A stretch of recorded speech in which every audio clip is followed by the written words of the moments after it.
warroonni dhiiraa kana durallee gaafii na gaafattanii turtanii akkaataa ittiin furdannuun biyya keessatti nu hojjedhu minaan jetta hojjedhillee jira. Hedduu isaanii abishii irraa hojjedhee jira, shuunfaan irraa hojjedhee jira, akkasumas saliixii irraa hojjedhee jira. Amma mootuyyuu loozii irraa karaa salphaadhaan loozii fi gosoota tokko tokko walitti maknee akkamitti furrachuu dandeenya biyya keessatti kan jedhu kunoo isin fidee jira. Loozii karaa salphaadhaan manatti dhadhaasaa baasuu ni dandeessanii.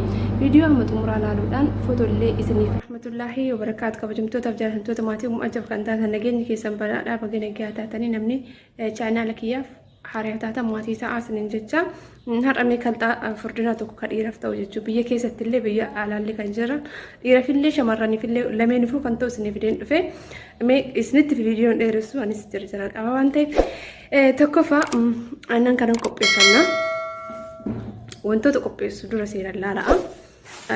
Lammaffaa immoo kana muuzii firee lama aannan burcuqqoo tokko muuzii firee lama ammallee mootuyyuu daa'ima kanarraa maankaa tokko fayyadamtan gahaadha kanatti jechuudha. Jara sadiin kan hin eegas loozii jechuudha. Loozii daakamaa chiloon qibee jedhama. Suuqa irratti ni bitama jechuudha. Suuraa isa kana argitan yoo ta'e isa kana suuraa kana bittanii chiloon qibee jedhama. Supermarkeetii gurguddaa keessallee hin jira. Akkasuma hoteelleen garii keessatti illee ni gurgurama jechuudha. Chiloon loozini chiloon qibeen jechuudha. Yoo dhabdanillee immoo jechuudha fuul suudaan fuul maali fuuli hin jira didiqqallee hin jira supermarkeetii didiqqaa keessa jechuudha. Hin jira hundinuyyuu bifa kanaa illee fayyadamuu dandeessan isa duraatiin illee fayyadamuu ni dandeessanii jechuudha. Jara kana isarrallee maankaa tokko gootanii jara kan afran bakka tokkotti jechuudha. Miiksi gootanii walirratti daayitan. Yoo ocholoonii kana daakamaa isaa bitachuu hin dandeenye fi manallee hin jirre ta'ellee yoo ocholoon firee bittanii fayyadamuu barbaaddan illee waa galleen kaan isin waddaduu danda'a. Ocholoonii isa amma isinitti agarsiisu kana isa akkanatti manatti hojjechuu hin dandeetta. Firee isaa kan laaxannaa hidhanii manatti hojjechuu hin dandeetta.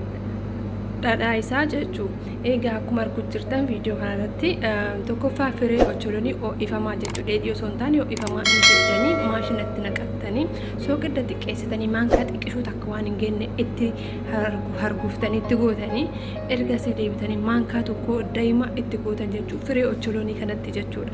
Eegasii maashina keessan itti qabsiistan haadaa qo'eedanii xiqqoo addaan dhaabdan haadaa qo'eedanii xiqqoo addaan dhaabdan haginni sirriitti kakkaa'amee wal qixxatu jechuudha. Eegasanii sirriitti diqiqqaa jedhu itti dhiistan erginni diqiqqaa jedhee sirriitti bullaa'ee daakkame booda bantanii xarzii isaarraa jechuudha kan rakkate kana itti gadi rartanii akka sirriitti bullaa'u baqa eegasitti akkamatti dhiistan daqiiqaa 5 haa bullaa'u jechuudha. Taraa warri biyya keessatti hojjetan maashinni oo'uu danda'a haayiliin yookaan dandeettiin paawuriin kaarabaa elektiriikii biyya keessa waan xiqqoosii akka biyya alaa hin taaneef dhaabaa hojjechiisuu qabdan maashinii keessan banuu qabdanii jechuudha. Ocholoonni isin argitan ka firee ta'ee mul'atu kuni ammoo osoo hojii keessan argu dhadhaa ta'ee bahaa jechuudha. Osoo waan tokkotti hin naqamne jechuudha. Soogidda firee xiqqishuu siirra buuse eegasii mootuyyuu daa'ima maankaa tokko jechuudha. Kazaan kanumatuyyuu dhadhaa ta'ee kasilaa badhee bittan san waagaa wuddiidhaan bitamu sana manatti karaa salphaadhaan ocholoonni kiiloodhaan bittanii hojjechuu ni dandeessan. Egaa waan akka kanaatitti godhattan akka qilleensi seennitti waan akka kanaatti gootanii qilleensi seenuu qabaatu qadaaddanii naannoo ibiddaarraa fageessitanii naannoo qorraa keettanii jechuudha. Egaa kana mootuyyuu dhadhaa loozitii fi muuzii dammaa fi aannan mi'i burcuqqoo tokko kanneen waliin naqxanii maashinatti gootan jechuudha. Maashinatti waan afran kana gootanii daayitanii dhiiraafillee dhalaafillee ni ta'a. Sa'aatii laaqanaa booda burcuqqoo tokko sa'aatii irbaataa booda burcuqqoo tokko fayyadamtanii jechuudha. Wantoota kana suuraadhaan illee irratti haasa'e kun akkuma isin agarsiisee birtare kana suuraadhaan irrallee hubachuu dandeessanii.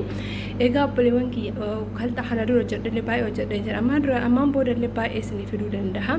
Dhiirotaafillee baay'ee fidee jira dura ni ta'a jechuudha. Inni kanaan dura dhiiraaf dhalallee ni ta'a. Akkuma nuti sarbarra guddannuu fi naannoo harmaa furdan isinillee yoo kalxaa san nyaattan naannoo chastii keessanii akkasuma xunchaan keessaa isinii guddata akkasuma bakka dhiironni furdatan miidhagan inuma furdattanii jechuudha.